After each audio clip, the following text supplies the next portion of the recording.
Hello everybody and welcome to this new video of Python tutorials for beginners series. In this video, we will be talking about what loops are in programming, why they are so commonly used, and how to implement them in Python.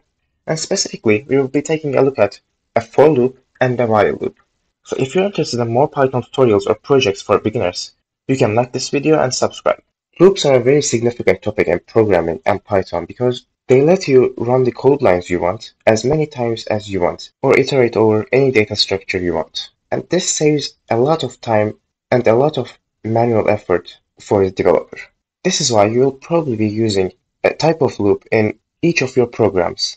And we will be building our own program by the end of this video as well. So if you're interested, make sure to stick around. There are basically two main types of loops in Python. One of them being for loops and the other one being while loops. Even though each of these have different use cases, both of them are really easy to implement in Python, and we will be covering each of them. So let's just start by creating a for loop. And in Python, implementing a for loop is actually really easy. So all you have to do is write for, then select the variable name, as we used to do while declaring variables. The variable name I is commonly used in loops, so that's why let's go with I. Then we say in, and then we specify a range. So let's say our range is 10. And now whatever code we write into this for loop, or the indented code we write under the for loop, will be executed 10 times. So let's just test it. So let's just print hello, and see if this prints 10 times. And when we run the file, as you can see, this is printed 10 times. In addition to this, what we could have done is, instead of printing the same line of code in each iteration, what we could have done is printing the variable name I we've selected, and this I variable is defined here, and it is iterated over the range we've selected. So in each iteration, the variable I will have a new value, and that value will be printed. So let's see what the output of this code is. As you can see, it goes from 0 to 9. And you may be confused, since 10 is not included in the iterated numbers. And this is because while selecting a range, we select the number we want to go until. And also, since 0 is included, this loop will actually run 10 times, but it won't run when it's equal to 10. So I hope that makes sense for you. And if we wanted to go from 1 to 10, what we could have done is something different. So let's just do a quick demo of that as well. What we could have done is specify a starting point. In this case, it would be 1. And specify an endpoint which won't be included, so it would be 11, because if we said 10, it would still not include 10, and it would go until 10, including 9, it wouldn't go 10. But now, by selecting the endpoint as 11, we actually let the loop to go over 10 as well. And so let's run the code, and here's the output going from 1 to 10. And this was one of the most basic use cases of a for loop. You can really use it for any purpose in order to write a line of code or more than one lines of code as many times as you want. And also let's cover another basic use of for loops, and that is looping over data types or data structures. So even though for loops can loop over almost any data structures, we will be covering most of the data structures in the later videos. So for now, let's go for looping over a string. And let's create a string variable, and let's call it alphabet. For now, just give it the string value A, B, C, D, E. So now with a for loop, we can actually iterate over this string variable and go through each letter of the variable. So let me show what I mean by this. So we can do for, again, if you're using for loop, you will have to use the keyword for. Then again, you can choose any variable name you want. For the sake of clarity, I will choose the variable name letter. In, and this in keyword comes before the variable name we want to iterate over, and in this case we want to iterate over the variable named alphabet. And then we again put the colon, and now we can print the letter while we are going over this variable alphabet. And let's run the code. And as you can see, this for loop is actually going over each of these letters one by one, as this variable is called. But you could call this A, and it would still work, so it doesn't have anything to do with the variable naming we are choosing. And let's see the outputs. Yes, as you can see, it's working the same way, but it's related to creating the variable name here, and then printing the same value here inside the for loop. And this was basically how we can use for loops in Python. So let's move on to another loop type in Python, which is called while loops. And while loops format differs just a little bit from the for loops. Again, we have the keyword called while for creating a while loop. Then the while loop actually expects a conditional statement or an expression given next to it. So for now, let's just give it true, as it's also a Boolean value. And inside this loop, just like the for loop, we can write any lines of code we want. And again, we can write hello. And now basically we have created an infinite loop. Because what while loop does is, it just looks at the condition. If the condition evaluates true, then it will move on to what's inside the loop, and it will just start executing it. Then when this code is done, it will check with the expression again, and if it's still true, then it will keep executing the line of code. So this line of code will basically be an infinite loop, and while running this, you might get issues or the code might not run properly because it will just infinitely keep printing hello to the console. So actually, let me try to show you what the output looks like. And I will be executing this from the terminal. I will be just writing Python as we have installed in the first video. And then not main.py, the name of the file, loops.py. And then when we execute, as you can see, this keeps printing hello infinitely. And now let's just break out of it. I think you got the idea. So obviously, keeping the expression as true isn't a sensible thing to do because your program will just crash and it won't get out of the while loop. But what we can do is, similar to the for loop, we can create a variable, but this time outside of the loop, and just call it I again. And let's say I equals 0. We initially set it to 0. And let's say while I is less than 10, we want to execute some lines of code. And obviously, if we execute this code, it would still be an infinite loop because I is 0 and we're checking if I is less than 10 each time. And each time it will evaluate to true.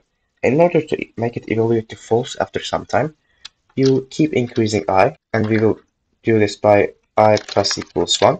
And this operator basically means increase I by 1. And when we now run this code, we are able to see we get hello only 10 times, just like our initial for loop. And there are also some very important keywords I want to discuss that are specifically used with loops. So let me just take a note of them actually so that we have a reference point. And these are break, continue, and pass. And each of these keywords have a specific meaning inside the loop, and they actually help us operate the loop much better. So in order to demonstrate what these keywords are doing, let me just print the I here and let me just show you what the output is. And it's 0 to 9, just like our initial for loop, as you might have guessed. So what we want is, let's say, when I equals to 4, we want to get out of the loop and we don't want to print anything anymore. So how we can do it is, we can say if I equals 4 and then colon, now we want to break. And as this break keyword says for itself, it will just break out of the loop and the loop won't be executing after this line of code is run. And let's see what the output is. And as you can see, it's 0 to 3.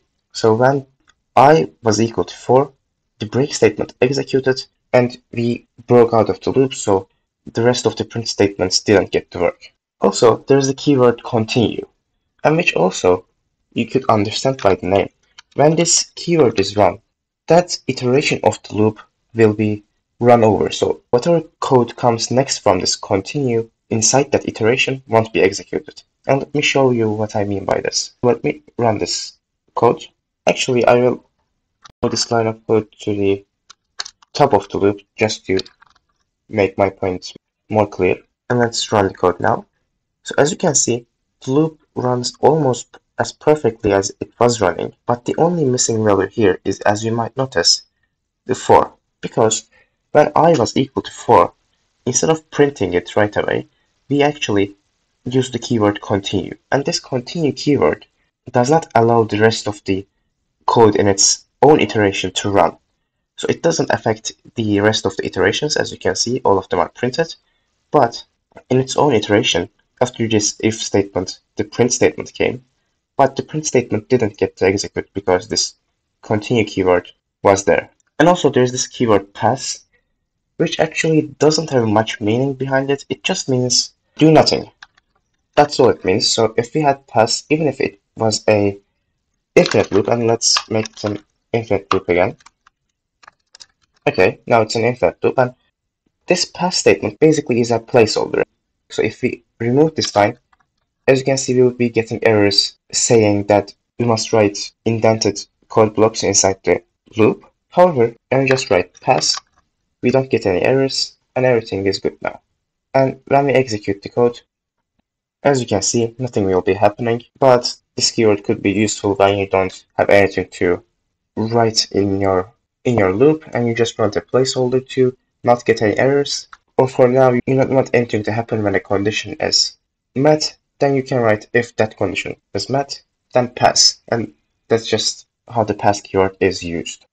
And so now that we learned more about loops and how to implement them in Python, let's just build a small Python program that utilizes a for loop. So this challenge is actually a very well-known challenge in computer programming, and it's called FizzBuzz. So the challenge is that over any given number, we need to iterate, and if the iteration number is divisible by 5, we will print fizz, and if it's divisible by 3, we will print buzz. And if it's actually divisible by both 5 and 3, then we will print FizzBuzz.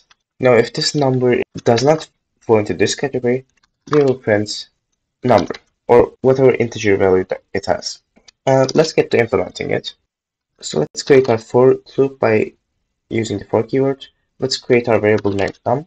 Then let's just say we want to go from 1 to 50, let's say. And we will be using a lot of conditional statements and Boolean values in this example. So if you're unfamiliar with them, please make sure you check out the last video. And let's say if the num is completely divisible by 5, so we can check this by using the modulus operator, and if the return value is 0, then it means it's completely divisible. And if it's also completely divisible by 3, so let's check that as well. And in that case, we want to print FizzBuzz.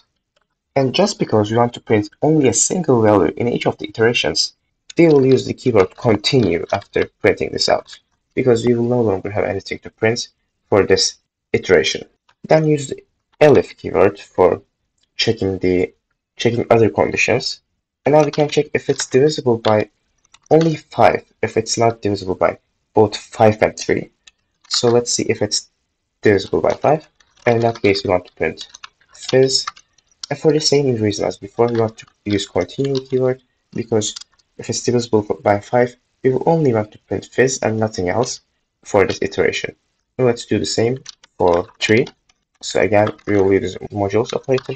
And if the value of this expression is actually equal to 3, that means num value will be able to completely be divided into 3.